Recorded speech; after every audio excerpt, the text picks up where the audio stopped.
जागरूक जनता, एक क्विज खेलते हैं। मैंने आपको 50 लाख रुपए लोन दिए 10% इंटरेस्ट रेट पर 20 साल के लिए। अब ये बताओ कि 20 साल बाद आप मुझे इंटरेस्ट में कितना पेमेंट कर चुके होगे। ऑप्शंस हैं 15 लाख रुपए, 25 लाख रुपए, 35 लाख रुपए या 50 लाख रुपए। अगर आपका जवाब है 50 लाख रुपए तो वो गलत है, क्योंकि एक्चुअल में आप मुझे 65 लाख रुपए से ज्यादा इंटरेस्ट पे करोगे। चलो एक और चीज बताओ, हर महीने आप मुझे करीब 48,000 रुपए इन EMI पे कर रहे होगे, तो पहले 5 साल में लगभग 35 लाख रुपए आप मुझे पे कर चुके होगे। तो आपका जो प्रिंसिपल आउटस्टैंडिंग है वो इस केस में 5 साल बाद कितना बचेगा। तो इस केस में भी अगर आपका जवाब है 35 लाख रुपए तो गलत जवाब है, क्योंकि अभी तक आपका प्रिंसिपल 43 लाख रुपीस से ज्यादा पड़ा है।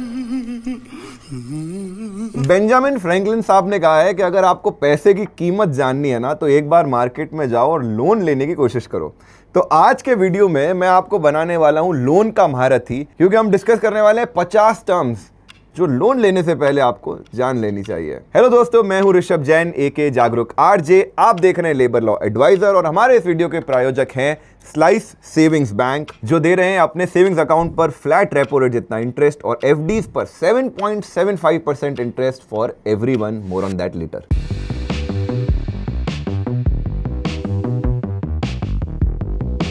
तो हम में से ज्यादातर लोगों को बैंक से फायदा होता है। हम चाहे सेविंग्स अकाउंट में पैसा रखें या FD करवा के पैसा रखें, बैंक हमें कुछ न कुछ एक्स्ट्रा पैसा या इंटरेस्ट देता रहता है। लेकिन ये पैसा बैंक्स कमाता है उसी पैसे को आगे हायर रेट पर लोन देकर। ये बैंक्स का प्राइमरी बिजनेस है। दुनिया में जितने तरह तरह के लोन हैं उन्हें 2 कैटेगरीज में बांटा जा सकता है, सिक्योर्ड और अनसिक्योर्ड। ऐसे लोन जिसे लेने के लिए आपको उतने ही अमाउंट या उससे ज्यादा अमाउंट की कोई चीज गिरवी रखनी पड़े, वो सिक्योर्ड लोन कहलाता है। और इसमें जनरली क्योंकि रिस्क कम है लोन देने वाले के लिए, तो इसमें इंटरेस्ट रेट भी कम रहती है। जैसे कि अपना घर बैंक के पास रखकर आपको होम लोन मिल जाता है, अपनी कार या बाइक बैंक को देकर आपको कार या बाइक लोन मिल जाता है, सोना लेकर गोल्ड लोन, FD के against loan against FD, mutual funds और शेयर के against loan against mutual funds और शेयर्स। इनफैक्ट बिल या इनवॉइस डिस्काउंटिंग भी एक तरह का सिक्योर्ड लोन है। सिक्योर्ड लोन के साथ आपको ये 3 टर्म्स जनरली देखने मिलेगी। अचल संपत्ति जैसे कि प्रॉपर्टी या घर, इसे बैंक जनरली करते हैं मॉर्टगेज।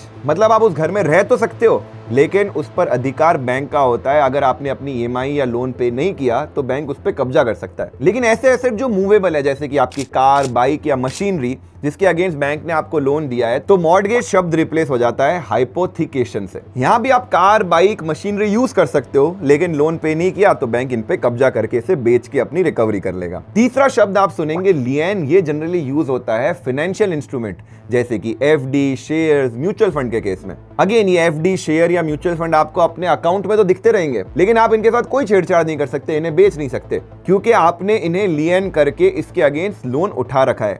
जब आप ये लोन का पेमेंट कर देंगे, लियन फ्री करेगा आपका फाइनेंशियल इंस्टीट्यूट, तभी इसे आप फर्दर बेच पाएंगे। अब दूसरी कैटेगरी में आते हैं अनसिक्योर्ड लोन। इसमें आपको कुछ गिरवी नहीं रखा जाता, बस आपकी नीयत देखकर ही बैंक आपको पैसा दे देता है। अब बैंकों को आपकी नीयत के बारे में कैसा पता चलता है?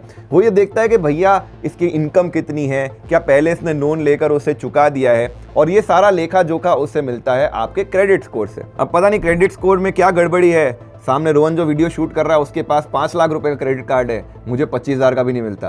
ओ भाई बिजनेसमैन, चेहरे का मतलब ये नहीं होता कि उन्होंने कोई तकलीफ नहीं होती। तो आपके क्रेडिट कार्ड वाले लोन, बाय नाउ पे लेटर वाले लोन, या फिर ऐप बेस्ड जो आप अर्ली सैलरी वगैरह लोन ले लेते हो, ये सारे के सारे अनसिक्योर्ड लोन है, पर्सनल लोन है। अब चूंकि इसमें लेंडर को रिस्क ज्यादा है, तो इंटरेस्ट रेट भी इसमें ऑफ कोर्स ज्यादा रहेगा। ऐप के केस में तो कई बार 30, 40, 50%, 100% इंटरेस्ट रेट होती है। अब चलिए आपको 8वीं क्लास में वापस ले चलता हूँ। जो पैसा आपने लेंडर से ओरिजिनली लिया है, उस पैसे को बोलते हैं प्रिंसिपल यानी मूलधन। अब दुनिया में सारे लोग आपके पिताजी की तरह अच्छे तो है नहीं। वो ये तो नहीं बोलेंगे ले बेटा 1 लाख रुपए, बना अपना धंधा, 5-10 साल बाद 1 लाख रुपए वापस लौटा देना। मेरे दीकरे का खोराक भूल गया। वो पप्पा। पप्पा जी बोल, पप्पा जी। जी पापा। चुप क्यों है? मुंह में जबान नहीं है क्या? है ना पापा जी। है? जबान लड़ाता है। क्योंकि समय के साथ रुपए की कीमत इन्फ्लेशन के साथ साथ कम होती चली जाती है। तो आज से 5 साल बाद इस 1 लाख रुपए का वर्थ हो सकता है 80,000 रुपए बचे, और जिस हिसाब से अभी रुपया गिर रहा है हो सकता है 50,000 ही बचे। तो उधार देने वाला बोलेगा कि ये 1 लाख रुपए तो तू मुझे लौटाएगा ही, इसके ऊपर कुछ एक्स्ट्रा पैसा भी मुझे लौटाएगा, जिसे बोला गया इंटरेस्ट या ब्याज। अब ब्याज को कैलकुलेट करने का कोई ना कोई गणित होना चाहिए, तो ये ब्याज जनरली जो आपका प्रिंसिपल अमाउंट है उसका एक परसेंटेज के हिसाब से एनुअली कैलकुलेट किया जाता है। अगर आपने छोटे ड्यूरेशन के लिए 1, 2, 3 सालों के लिए लोन लिया है तो जनरली ये जो इंटरेस्ट रेट होती है फिक्स कर दी जाती है शुरू में ही कि तूने मुझसे 1 लाख रुपए लिए हैं, इस पे 10% मुझे इंटरेस्ट देता रहना। लेकिन जब आप लोन लंबे ड्यूरेशन के लिए लेते हो तो शुरू में इंटरेस्ट रेट फिक्स कर पाना कई बार मुश्किल हो जाता है, इसलिए कंसेप्ट आता है फ्लोटिंग इंटरेस्ट रेट का।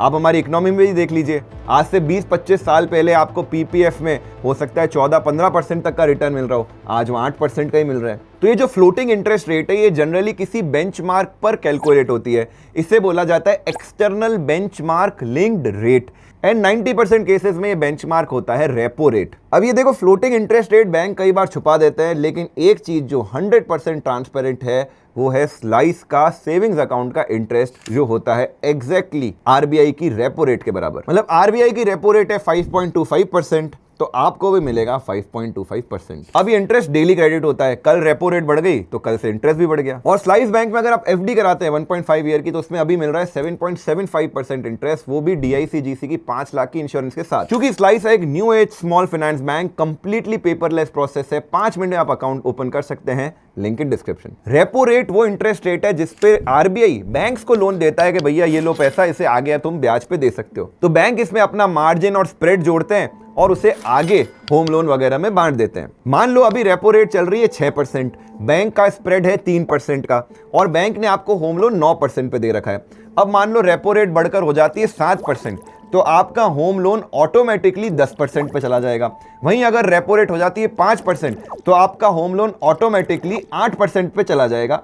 एक्चुअली चला जाना चाहिए, लेकिन कई बार ऐसा देखा गया है कि जब इंटरेस्ट रेट बढ़ जाती है तब तो बैंक्स तुरंत बढ़ा देते हैं, लेकिन घट जाती है तो आपको एप्लीकेशन लगाकर उसे घटवाना पड़ता है। स्पेशली प्राइवेट बैंक के केस में ये आपकी बोनस टिप है। सो मेक श्योर जब भी रेपो रेट डिक्लेयर हो तो आपकी इंटरेस्ट रेट एडजस्ट हुई है कि नहीं, अपना एसएमएस या अकाउंट स्टेटमेंट चेक जरूर कर लेना। अब आप में से कुछ ज्ञानी सोचेंगे कि आने वाले कुछ सालों में, मेरा तो अंदाजा है कि रेपो रेट अब बढ़ने ही वाली है, तो क्यों ना मैं फिक्स रेट पर लोन ले लूं। आप ले सकते हो और आपकी रेट लगभग पहले 2 सालों तक फिक्स भी रहेगी, लेकिन उसके बाद वो ऑटोमेटिकली फ्लोटिंग में कन्वर्ट हो जाती है in case of home loan. Video में थोड़ा आगे वेट करो, इसी पॉइंट पर मैं आपको एक बोनस टिप दूंगा, एक आरबीआई का सर्कुलर बताऊंगा जो आपके लिए काफी काम का है। अब ये जो ईबीएलआर है ये तो काफी ट्रांसपेरेंट है क्योंकि रेपो रेट से लिंक्ड रहता है, लेकिन जो पुराने कुछ लोन चल रहे थे वो एमसीएलआर पर चल रहे थे। ये एमसीएलआर क्या होता है? बैंक बोलता है कि भाई मुझे तो मार्केट से इस रेट पे पैसा मिल रहा है, से मुझे तो मार्केट से 10% पे पैसा मिल रहा है, तो मैं तुझे 12 पे दूंगा। अब मुझे मार्केट से 12% पे पैसा मिल रहा है, तो आपकी होम लोन की रेट होगी 14%। तो मतलब एमसीएलआर पे लोन नहीं लेना है,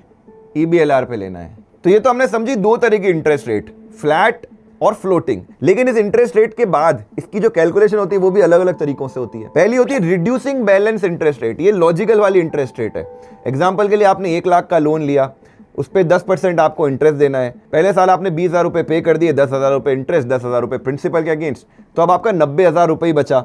तो अगले साल जो आपका इंटरेस्ट कैलकुलेट होना चाहिए वो 90,000 पे ही होना चाहिए, राइट? यही हमने पढ़ा था क्लास 8 में, और इसकी लंबी लंबी टेबल करके कैलकुलेशन करते थे तो हमें फुल मार्क्स मिलते थे। एंड जिन लोगों को फुल मार्क्स नहीं मिलते थे उनकी मैथ्स की कमजोरी का फायदा उठाकर एक नया कंसेप्ट आ गया मार्केट में, जैसे बोला गया फ्लैट इंटरेस्ट रेट। ये लगभग सारे ही, जब आप ऑनलाइन शॉपिंग करने जाते हैं तो आपको फ्लैट रेट दिखती रहती है 7%, ये यही वाली रेट होती है। इसमें जो आपका इंटरेस्ट कैलकुलेट होता है वो आपके फुल प्रिंसिपल अमाउंट पर होता है हर साल, नो मैटर व्हाट आपने उसमें से कितना पे ऑलरेडी कर दिया है। तो अगर रिड्यूसिंग बैलेंस इंटरेस्ट रेट है तो आपके हर ईएमआई के साथ आपका थोड़ा थोड़ा प्रिंसिपल पे होता रहेगा, और 3 सालों में आप 16,000 रुपए के लगभग इंटरेस्ट पे करोगे। वहीं अगर फ्लैट इंटरेस्ट रेट है तो पहले साल 10,000, दूसरे साल 10,000, तीसरे साल भी 10,000, ओवरऑल 30,000 रुपए का इंटरेस्ट आपको पे करना पड़ेगा। मतलब सेम एग्जांपल में अगर 10% फ्लैट इंटरेस्ट रेट है, that is worse than 17% reducing balance interest rate. तो जहां पे भी आपको फ्लैट इंटरेस्ट रेट दिखे, भले कितनी भी कम हो, एक बार एक्सेल खोल के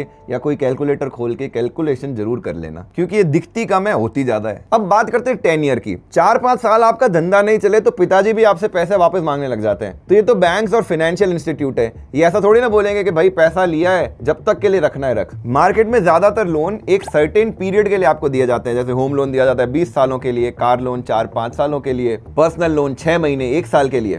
तो ये होता है इस लोन का 10 ईयर, जिसमें आपको ये पैसा इंटरेस्ट के साथ चुकाना होता है। वहीं मार्केट में एक और होता है रिवॉल्विंग लोन। इसका परफेक्ट एग्जांपल है क्रेडिट कार्ड। आपके पास एक कार्ड है और बैंक ने बोल रखा है कि जब चाहिए अप टू 5 लाख रुपए का तू लोन ले सकता है। 5 लाख में से 1 लाख रुपए किसी महीने यूज किए तो 1 लाख पे इंटरेस्ट देना है, किसी महीने कुछ भी नहीं निकाला तो कुछ इंटरेस्ट नहीं देना है। जो ओडी फैसिलिटीज होती है, जो वर्किंग कैपिटल लोन होते हैं, in fact loan again mutual fund जो होते हैं, ये सारे रिवॉल्विंग लोन के टाइप होते हैं। अब बात करते हैं जो पैसा लिया है चुकाना पड़ेगा, तो चुकाते हैं हम हर महीने ईएमआई पे करके। और जब भी आप ईएमआई पे करते हो तो उसमें कुछ अमाउंट तो आपका प्रिंसिपल को पे करने में जाता है और कुछ अमाउंट जाता है आपका इंटरेस्ट पे करने में।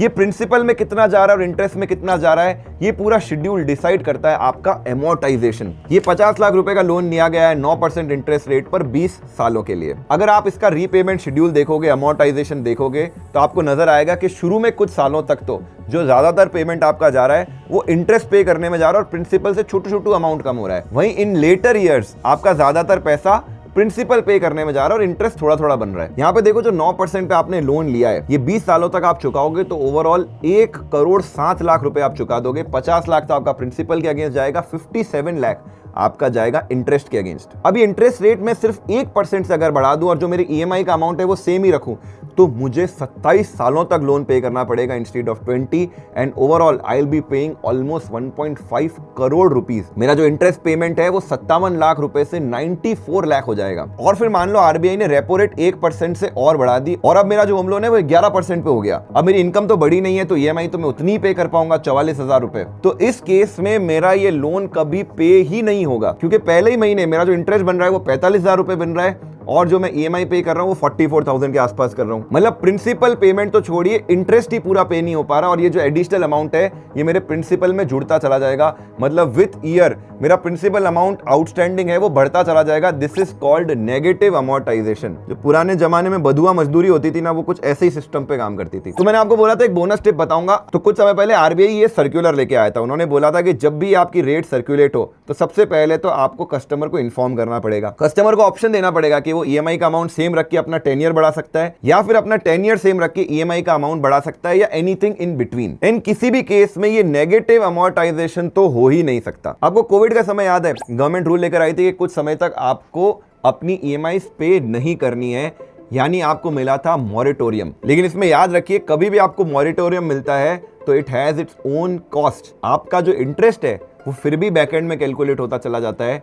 यानी इन लॉन्ग टर्म या तो आप ज्यादा ईएमआई पे करेंगे या अगर ईएमआई का नंबर सेम है तो आपका ईएमआई का अमाउंट थोड़ा थोड़ा बढ़ जाएगा। अगर आप होम लोन लेने जा रहे हो तो कंस्ट्रक्ट अ होम, तो वहां पे एक प्री ईएमआई टर्म आपको देखने मिलेगी। अब जैसे कि आपको घर बनाने के लिए 40 लाख रुपए लगेंगे, अब डे 1 पे पूरे 40 लाख रुपए तो खर्च हो नहीं जाएंगे। तो आप बैंक को बोलोगे भाई मुझे पहले 6 महीने 10 लाख चाहिए, फिर 10 लाख चाहिए, ऐसे 18वें महीने में जाके मुझे पूरे 40 लाख रुपए चाहिए। तो बैंक जब तक आपको कंप्लीट पैसा डिसबर्स नहीं कर देता तब तक आपसे सिर्फ दिए हुए पैसे का इंटरेस्ट वो चार्ज करेगा। एंड जिस दिन आपको कंप्लीट पैसा दे देगा उस महीने से फिर आपकी प्रॉपर ईएमआई शुरू होगी जिसमें इंटरेस्ट और प्रिंसिपल दोनों का आप रीपेमेंट करेंगे। तो अंटिल आपको पूरा लोन डिसबर्स होने के उससे पहले जो बैंक्स आपसे ईएमआई कलेक्ट करते हैं वो बोली जाती है प्री ईएमआई। अपने लोन पर जो आप इंटरेस्ट पे करें उसे कम करने के लिए, उसे कम समय में चुकाने के लिए एक हैक है। तो किसी भी महीने आप जो ईएमआई पे करते हो उसका पार्ट जाता है इंटरेस्ट पेमेंट में और पार्ट प्रिंसिपल पेमेंट में। लेकिन अगर आपने किसी महीने उसके अलावा कुछ और पैसा बैंक को दे दिया तो पूरा के पूरा पैसा आपके प्रिंसिपल पेमेंट के अगेंस्ट चला जाएगा। एग्जाम्पल के लिए अगर साल में आप 12 ईएमआई पे करने की जगह 13 ईएमआई पे करने लगे, एक एडिशनल ईएमआई पे करने लगे, तो क्या होगा? Mandeep explained that beautifully.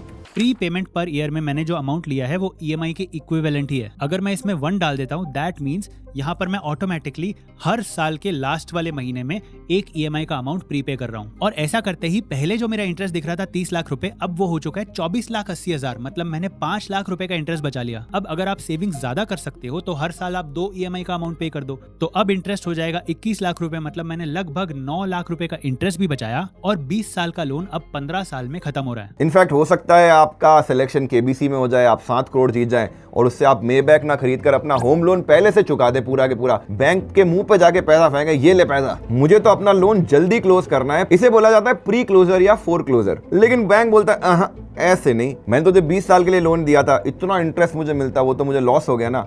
तो इसलिए बैंक यहां पर चार्ज करेगा आपसे फोरक्लोजर चार्जेस, मतलब लोन जल्दी चुकाने की पेनल्टी। और ये पेनल्टी बैलेंस ट्रांसफर के केस में भी लग सकती है। मान लो आपने लोन लिया हुआ है एलएलए बैंक से जो आपसे 10% इंटरेस्ट चार्ज कर रहा है, फिर आप जाते हो स्लाइस बैंक के पास। स्लाइस बोलता है कि आपका क्रेडिट स्कोर वगैरह तो बहुत बढ़िया है, हम आपको 9% पे दे देंगे। तो आप एलएलए बैंक को जाके बोलते हो कि भैया मुझे तो अपना बैलेंस ट्रांसफर कराना है। तो एलएलए बैंक आपको देगा एक लेटर, उसमें लिखा होगा कि आज की तारीख में आपका कितना प्रिंसिपल कितना इंटरेस्ट ड्यू है, इतना पैसा मुझे आज पहुंचा दो तो मैं आपका बैलेंस ट्रांसफर करवा दूंगा। ये कागज आप लेके जाओगे दूसरे बैंक के पास, उतना पैसा वो प्रीवियस बैंक में भेजेगा और आपका लोन अकाउंट बैंक ए से बैंक बी में शिफ्ट हो जाएगा। यहाँ पे एक निंजा टेक्निक है। मान लो आपकी सैलरी बहुत समय से नहीं बढ़ रही, तो आप क्या करते हो, आप दूसरी जगह जॉब ढूंढने चले जाते हो, वहां से आप एक हायर ऑफर लेटर लेके आ जाते हो, फिर अपने बॉस को बोलते हो भैया मेरी सैलरी बढ़ाओ, देखो इतना अच्छा ऑफर लेटर मिल चुका है। अब बॉस आपको जाने तो देना नहीं चाहता, तो आपकी सैलरी बढ़ा देता है। तो ये बैलेंस ट्रांसफर से जो आपको इंटरेस्ट रेट मिल रही है, अक्सर आप वो प्रीवियस बैंक के पास लेके जाओगे तो मोस्ट केसेस में वो प्रीवियस बैंक भी आपकी जो इंटरेस्ट रेट है वो कम कर देगा। तो हर थोड़े थोड़े दिन में ये एक्सरसाइज करते रहना। बैलेंस ट्रांसफर से एक सिमिलर टर्म है रीफाइनेंसिंग। मान लो आपके छोटे मोटे बहुत सारे लोन चल रहे हैं, कोई 12% पे, कोई 11% पे, कोई 10% पे, लेकिन एक बंदा आपके पास आके बोलता है कि एक काम कर, मेरे से पूरा पैसा ले ले, 9% पे मैं तुझे देता हूं, इन सब छोटे मोटे लोन को क्लोज कर, सिर्फ मुझे ही पैसा तुझे अब से देना है। इस तरह का जो स्ट्रक्चर होता है इसे बोला जाता है रीफाइनेंसिंग। अब भैया आपको लोन मिलेगा कि नहीं ये कौन डिसाइड करता है? भारत में तो शक्ल देख के टीका काटते हैं, लेकिन इसमें लगती है ढेर सारी मैथ्स, बहुत सारे फैक्टर आते हैं और बनता है आपका CIBIL score. Actually CIBIL score नहीं होता, क्रेडिट स्कोर होता है, क्योंकि CIBIL is just one of the agency. There are multiple agencies in India जो आपका क्रेडिट स्कोर मेंटेन करती है। अगर आपका क्रेडिट स्कोर ठीक ठाक है तो भी आपको लोन मिले, जरूरी नहीं है। इसके बाद देखा जाता है आपका FOIR एंड DTI। ये क्या भला है? FOIR फुल फॉर्म है fixed obligation to income ratio. मतलब 1 लाख रुपए आपकी हर महीने कमाई है और उसमें से 50,000 रुपए की आपकी home loan, personal loan, car loan की EMI कट रही है, तो आपका FOIR हो गया 50%। भैया बहुत ज्यादा है, मैक्सिमम 40% ही होना चाहिए। तो बैंक बोलेंगे तेरी औकात नहीं इससे ज्यादा लोन को सर्विस कर पाने की। दूसरी चीज वो देखते हैं डेट टू इनकम रेशियो, कि 20 लाख रुपए की इनकम है, 1 करोड़ का होम लोन ले रखा है, तो डेट टू इनकम रेशियो हो गया 5। आप बैंक के पास जाके बोलोगे नहीं नहीं मुझे तो 5 करोड़ का घर लेना है, 5 करोड़ का होम लोन कर दो, तो बैंक अगेन बोलेगा भैया तेरी औकात नहीं है। अगर लेना है इतना ज्यादा लोन तो लेके आ या तो एक गारंटर या को एप्लीकेंट। को एप्लीकेंट मतलब 2 जने जब मिलके साथ में उनकी अपनी इनकम जोड़ जाड़ के फिर लोन लेते हैं, वो को एप्लीकेंट कहलाते हैं। और गारंटर वो व्यक्ति होता है जो बोलता है कि भाई ये मेरा ही बच्चा है, ये लोन नहीं पे करेगा तो मैं पे कर देगा। इनफैक्ट जब मनदीप को अपना होम लोन लेना था तो आई बिकेम द गारंटर। तो ये क्रेडिट स्कोर, DTI वगैरह देखकर बैंक आपके लिए डिसाइड करता है LTV, loan to value ratio. Example, आपको 1 करोड़ रुपए का घर खरीदना है तो बैंक आपको LTV 90% की भी दे सकता है कि लो 90 लाख रुपए मैं लोन दे देता हूं, 10% तुम बिल्डर को प्री पेमेंट कर दो। वहीं अगर आपका क्रेडिट स्कोर वगैरह सही नहीं है तो हो सकता है आपको 70% ही LTV मिले। मतलब 30 लाख रुपए आपको जुगाड़ कर पहले पे करने पड़ेंगे, तब 70 लाख आपको लोन मिलेगा। अब लोन देने के लिए बैंक आपसे सिर्फ इंटरेस्ट का पैसा कमाएंगे? हाँ, बैंक बहुत सारे पैसा कमाता है आपसे, अलग अलग चार्जेस लगाकर। लोन आपको UPI पे भेजने के लिए प्रोसेसिंग चार्जेस लगाता है, आपके सारे कागज पत्तर बनाने के लिए डॉक्यूमेंटेशन चार्जेस लगाता है, आपका वेरिफिकेशन करने के लिए कि हाँ भाई एक्चुअल में बंदा सही है, घर है कि नहीं, इसका वेरिफिकेशन चार्जेस। आपको अपनी प्रॉपर्टी के अगेंस्ट लोन लेना है, लैप लेना है, तो बैंक बोलेगा मेरा बंदा आके तेरी प्रॉपर्टी की वैल्यू निकालेगा, वैल्यूएशन चार्जेस। फिर ये जो पूरा एग्रीमेंट बनेगा, स्टैम्प पेपर पर बनेगा, स्टैम्प ड्यूटी। और मान लो लोन चुकाने से पहले ही आप मर गए तो उस पर इंश्योरेंस भी आपको लेनी पड़ेगी, इंश्योरेंस बंडलिंग। अब मान लो आप मरे नहीं, लेकिन सेकंड वर्स्ट थिंग आपकी सैलरी डिले हो गई उस महीने की, तो आपका EMI बाउंस हो गया, तो आप पे लग जाएगा बाउंस चार्जेस। उससे बुरा आपकी नौकरी चली गई, EMI आप पे ही नहीं कर पाए, तो आप पे लग जाएंगे पीनल चार्जेस। तो जब बैंक इतने तरह तरह के अगड़म बगड़म चार्जेस लगाने लगे तो RBI ने बोला कि भैया ये तो गड़बड़ मामला है, तुम्हें अपने कस्टमर को बताना पड़ेगा APR। तुम 9% बोल के होम लोन तो दे रहे हो, लेकिन इतने सारे चार्जेस लगाने के बाद उसकी एक्चुअल इंटरेस्ट रेट क्या बन रही है, यही कहलाता है एनुअलाइज्ड परसेंटेज रेट। तो जब भी आप लोन लेने जाओ, आपका लोन एग्रीमेंट हो रहा हो, उसके साथ डिमांड करो KFS यानी की फैक्ट स्टेटमेंट। इसमें आपकी EMI, उसका शेड्यूल, पेनल्टीज, दूसरे चार्जेस के साथ साथ आपकी APR भी मेंशन रहती है। ये सब तामझाम हो जाने के बाद आपको बैंक देता है एक सैंक्शन लेटर और उसके साथ करता है आपके लोन का डिसबर्समेंट। जब तक बैंक के साथ आपका लोन चल रहा है, बैंक से आप अपना स्टेटमेंट ऑफ अकाउंट्स मांग सकते हैं, जो बताएगा कि आपका कितना प्रिंसिपल ड्यू है, कितना आपका ऑलरेडी पे हो चुका है, कितनी EMI आपकी बची हुई है। एंड फाइनली सारी EMI देने के बाद जब आप EMI मुक्त हो जाते हैं तो बैंक से जरूर प्राप्त करिए नो ड्यू सर्टिफिकेट NDC। जाते जाते आप लोन कहीं से भी उठाओ, लेकिन उस पैसे को खर्च करने से पहले रखो अपने स्लाइस के सेविंग्स अकाउंट में, ताकि आपको आरबीआई की रेपो रेट जितना इंटरेस्ट मिलता रहे और इन्फ्लेशन से आप थोड़ा बहुत बच सको। जो वीडियो में यहां तक बने हुए हैं वो वीडियो के नीचे कमेंट करते जाओ आइला, ताकि जो लोग कमेंट पढ़े वो कंफ्यूज हो जाए कि कोई नया ट्रेंड तो नहीं शुरू हो गया। मिलूंगा अगले वीडियो में, तब तक के लिए जय हिंद।